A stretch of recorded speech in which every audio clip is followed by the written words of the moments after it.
Armand Arton has long prophesied the death of the passport in the form of a paper booklet we carry around with us.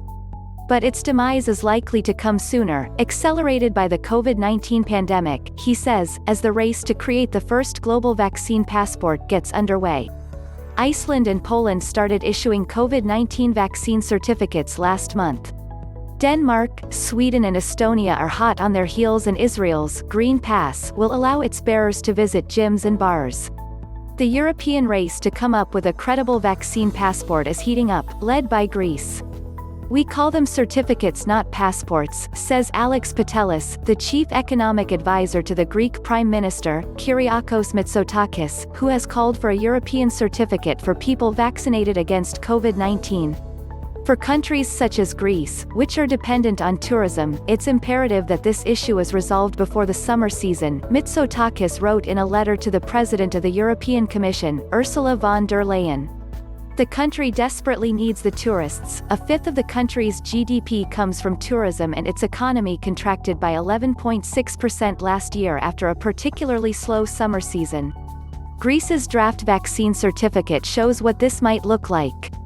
A digital QR code can be scanned whenever someone enters the country by air, sea or rail, something that is being tested in a trial run with Cyprus and Israel. An agreement between the three countries could see certificate holders move freely between them, and the UK could be next, according to Haris Theoharis, the Greek tourism minister. How would a vaccine certificate work? Greek authorities are quick to point out that it would not be an obligatory requirement for travelers to have one.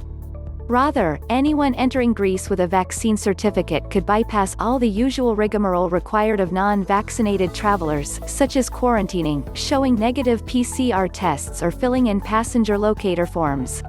Greece is working on a number of bilateral agreements with third countries to allow mutual recognition of vaccination certificates, says Patelis. Ultimately, certificates need some sort of unique QR code, but behind the humble QR code, there are a myriad of issues that must be resolved first, according to the Royal Society. It highlighted 12 of them in a paper published last week. International standardization is one of the criteria we believe essential, says Professor Melinda Mills, director of the Leverhulme Centre for Demographic Science at the University of Oxford and a lead author of the report. Security is another.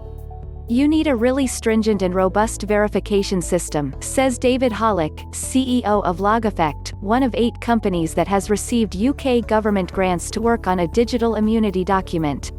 "Anyone can fake Israel's vaccination certificate," ran a recent headline in Haaretz, after flaws were found in its green card scheme.